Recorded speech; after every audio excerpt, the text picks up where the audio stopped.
Hai gengs Guidemate, apa kabar? Kali ini gue akan mengajarkan cara menentukan titik tembus. Materi ini adalah dimensi 3. Yang penting kita perhatikan untuk melukis titik tembus adalah yang pertama, kita harus menentukan alamat setiap titik. Alamatnya itu berupa atas dan bawahnya gitu.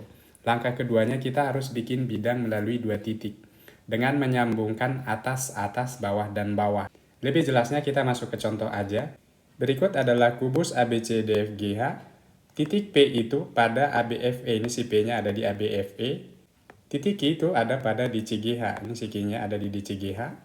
Masalahnya adalah lukis titik tembus PQ pada bidang ABCD, pada bidang EFGH, ABFE, BCGF, DCGH, ADHE, ACGE dengan DBFH. Langkah pertama yang harus kita lakukan adalah menentukan alamat setiap titik ya gengs. Tadi si P ini ada di bidang ABFE. Si P-nya ada di bidang ABFE. Karena dia di luar bidang ABFE, jadi kita harus kayak memperbesar bidangnya dengan cara panjangin atas dan bawahnya. Jadi si atasnya ABFE itu adalah si EF, bawahnya adalah si AB. Jadi si AB dan si EF-nya dipanjangin sampai bisa menyentuh si P. Kemudian tarik garis sejajar dengan sisinya atau sejajar dengan AE ke P, digeser ke P sejajar ya gengs, kayak gini. Jadi itu ceritanya ini titik P-nya. P atas itu ada di sini, P bawahnya ada di sini gitu. P atasnya kita namain aja nama I. Biasakan urut tadi hurufnya yang terakhir adalah H, berarti selanjutnya adalah I. Kemudian bagian bawah P bawah itu di sini J. Kemudian si Q-nya itu ada pada di CGH. Q-nya ada pada di CGH. Karena dia masih di wilayah di CGH, kita langsung tarik garis sejajar dengan sisinya ya gengs, sejajar CG atau sejajar HD. Kita tarik garis. Perhatikan setiap garis yang ada di dalam bangun ruang atau di belakang suatu bidang itu pasti putus-putus ya gengs. Karena si Q ini di DCGH dan itu ada di bidang belakang, ditutupi oleh bidang ABFV, berarti setiap garis yang ada di DCGH itu putus-putus ya gengs. Titik Q-nya ada di sini, Q atasnya itu, alamatnya atau Q atasnya ada di sini. Kita namain tadi terakhir adalah J, sekarang K. Yang bagian bawahnya Q, kita namain L. Langkah selanjutnya adalah kita bikin bidang PQ dengan cara menyambungkan atas dan atasnya. Kemudian bawah dengan bawahnya kita sambungkan. Perhatikan setiap kita narik garis harus tahu kepotong siapa aja. Nah, karena si IK ini ada di atas, ada di EFGH, berarti setiap garis yang dilewati di EFGH itu dipotong oleh si IK. Dia kan berpotongan di EH di sini ya gengs. Dia berpotongan di sini, di bagian sini. Itu kita namain titik. Tadi terakhir L, berarti sekarang M. Kemudian kita sambungin bawahnya, P bawah dengan Q bawah. Ini kita sambungin, gue ingetin lagi. Perhatikan putus dan nyambungnya ya, kalau dia di luar berarti dia nyambung. Udah masuk ke dalam bangun ruangnya, dia putus-putus garisnya. Bawahnya itu adalah di ABCD ya gengs, berarti setiap garis yang ada di ABCD ini dilalui si JL, pasti kepotong, dia berpotongan berarti di bagian sini nih gengs, bagian sini ya. Itu kita namain N, nasional N. Perhatikan antara M dan N ini ada di satu bidang, ada di ADHE. Jadi konsepnya satu lagi, kalau ada 2 titik di satu bidang, kita tarik garis penuh. Si MN ini kita tarik garis penuh. Si MN garisnya putus-putus ya gengs, karena si MN itu ada di bidang ADHE. ADHE itu ada di belakang bidang ABFV atau kehalang ABFV. Jadi garis di situ adalah putus-putus. Jadi bidangnya si Peki itu gengs bisa sebesar ini. Konsepnya bidang itu bisa diperpanjang, diperlebar seluas-luasnya ya, sepuasnya, terserah kita. Mau diperlebar ke samping atau ke atas boleh aja, sepuasnya.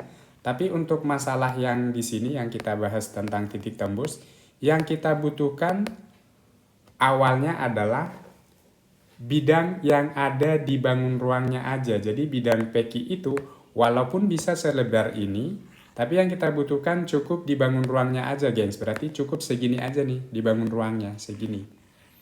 Jadi bidang PQ itu adalah NLKM. Walaupun bisa diperlebar jadi J, L, K, I, dan masih bisa diperlebar keluar selebar-lebarnya gitu, bisa. Jadi kita sudah menemukan bidangnya PQ adalah NLKM ya. Kemudian kita tarik garis PQ aslinya. Sekali lagi bedakan putus dan nyambung ya. Kalau dia di luar masih nyambung, kalau udah masuk ke dalam bangun ruangnya dia putus-putus. Menarik garis itu boleh sepuasnya, sepanjang-panjangnya, nggak masalah. Jadi langkah awalnya tadi udah jadi, kita harus bikin bidangnya PQ dengan terlebih dahulu cari alamat si P dan Q-nya, kemudian atas dan atasnya sambungin, bawah dan bawahnya disambungin. Yang kita butuhkan itu adalah bidang yang ada di bangun ruangnya. Kita masuk ke soal yang pertama, titik tembus PQ dengan ABCD. Jadi kita harus lukis bidang ABCD. Apakah bidang ABCD sudah ada? Bidang ABCD-nya sudah ada ya gengs, yang bagian alas ABCD. Nah, cari perpotongan antara bidang ABCD dengan bidang NLKM. Perpotongan antara ABCD dengan NLKM itu ada di L sama di N ya gengs. Berarti si N dan L kita panjangin sampai memotong si PQ asli. Si PQ aslinya yang ini tadi. Kita panjangin si NL-nya gengs. Ini kalau dipanjangin nanti ketemu agak jauh ya gengs. Nanti ketemu titiknya di sana, itu adalah jawabannya. Kebayang nggak ya? Nanti ketemu agak jauh di sana, itu namain titik tembus 1, T1. Soal yang kedua, titik tembus PQ dengan EFGH. Langkahnya sama aja, kita bikin bidang FGH dulu. Bidang FGH-nya udah ada ya gengs, yang bagian atas. Kemudian bidang NLKM-nya itu yang bidang merah. Perpotongan antara bidang merah ini dengan EFGH berpotongan di M dan K. Jadi garis persekutuan antara bidang ABFV dengan NKLM itu adalah MK. Nah, kalau udah ketemu garis persekutuannya, tinggal dipanjangin sampai memotong garis PQ aslinya gengs. Ini tadi garis PQ aslinya ya. Jadi titik tembus PQ di bidang EFGH itu ada di sini gengs. Posisinya ada di sini ya. Di sini adalah posisi titik tembus yang kedua. Titik tembus antara PQ dengan bidang EFGH gitu.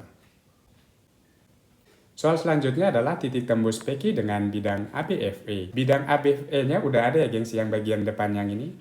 Bidang ABFE ini dengan bidang NLKM berpotongan di J dan I. Jadi garis potong atau garis persekutuan antara bidang ABFE dengan bidang NLKM adalah IJ. IJ-nya kalau kita tarik akan memotong PQ asli di P sendiri ya gengs. Jadi perpotongannya, titik tembusnya di P sendiri. Jadi titik tembus antara PQ dengan ABFE di P sendiri. Jadi jawabannya di P. Karena si P itu sebenarnya ada di bidang ABFE. Berarti titik tembusnya dia sendiri gitu gengs. Paham ya maksudnya ya? Kita lanjutkan berikutnya, titik tembus PQ dengan bidang BCGF.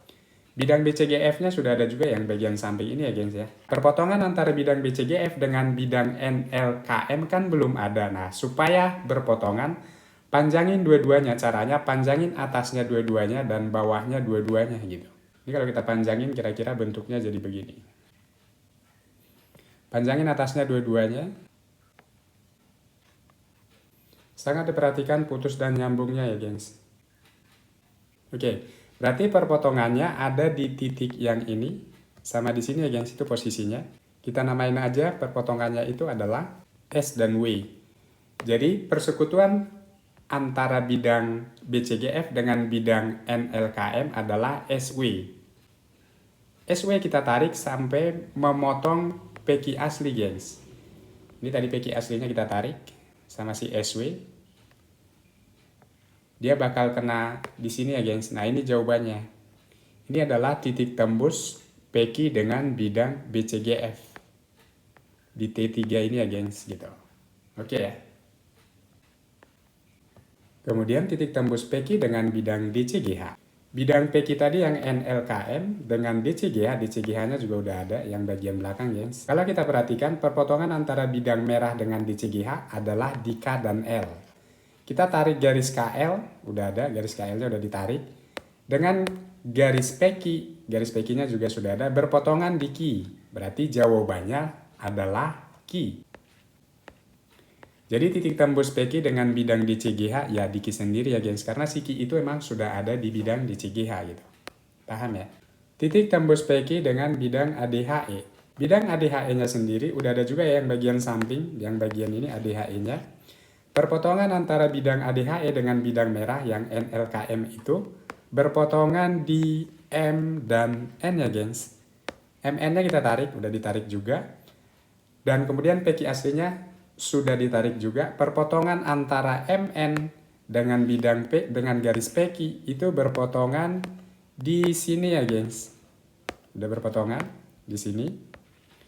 Ini adalah jawaban untuk bagian F. Ini adalah titik tembus yang keempat gitu. Oke ya. Yang selanjutnya, tentukan titik tembus PQ dengan bidang ACGE. Bidang ACGE, bidang diagonal yang bagian dalam ya gengs, ACGE. Belum ada, kita harus gambar dulu bidang ACGE-nya. Ini panjangin aja keluar karena belum berpotongan. Bawahnya juga ACGE. Sekali lagi perhatikan melukis garis putus-putus dan nyambung itu harus tahu aturannya. Ini karena bagian dalam dia putus, udah keluar dia nyambung ya gengs. Perpotongan antara bidang merah dengan biru, setelah diperpanjang bawahnya udah ya, perpanjangannya tadi ada di sini perpotongannya. Bagian atasnya belum. Si merahnya, si KM-nya kita panjangin. Setelah dipanjangin atasnya ketemu di sini. Ini kita namain VW. Garis persekutuan antara bidang ACGE dengan bidang NLKM ada di VW. VW-nya kita tarik garis. Memotong garis PQ asli di sini ya gengs. Nah ini jawabannya. Jadi titik tembus PQ dengan bidang ACGE ada di sini. Ini adalah T5-nya. Yang terakhir titik tembus PQ dengan bidang DBFH. Bidang DBFH-nya belum ada juga ya gengs. Jadi kita lukis dulu bidang DBFH-nya. Bidang diagonal DBFH. Gue ingetin lagi, setiap melukis garis kita harus tahu membedakan nyambung dan putus di mana. Garis HF-nya itu karena bagian atas dia nyambung. Garis DB-nya itu dia di bagian dalam atau terhalang oleh bidang, berarti dia putus-putus gitu. Bidang DBFH-nya udah jadi yang ini. Perpotongan antara bidang DBFH dengan NLKM berpotongan di sini ya gengs. Itu kita kasih nama XZ. Kalau XZ ini kita tarik, garis XZ kita tarik. Dia memotong garis PQ asli di sini ya gengs, yang ini, bagian yang ini, bagian yang ini. Itu kita namain T6. Itu jawaban terakhirnya gitu. Oke? Oke gengs, gimana? Cukup mudah dan menyenangkan gak sih? Ini materi titik tembus. Ini dipelajari adalah dasar arsitek. Jadi kalau lu misalnya mau lanjut kuliah di bagian arsitek, lu harus bisa titik tembus. Selain titik tembus nanti ada juga penampang, ada sudut, jarak gitu-gitu. Nanti kita bahas. Ini yang pertama kali gue bikin videonya di Kubus. Untuk video selanjutnya, gue berencana untuk membuat kalau misalnya dia bangun ruangnya berupa limas gitu-gitu. Ada sedikit perbedaan antara limas dan kubus. Nanti kita lihat untuk video selanjutnya. Kalau lu merasa kurang puas atau ada pertanyaan atau mau request soal atau request materi boleh juga. Nanti gue bikinin videonya. Mohon like dan share juga subscribe men supaya ilmunya tidak nganggur. Ya nggak sih? Aktifkan tanda loncengnya supaya lu dapat notifikasi video-video selanjutnya. Thank you.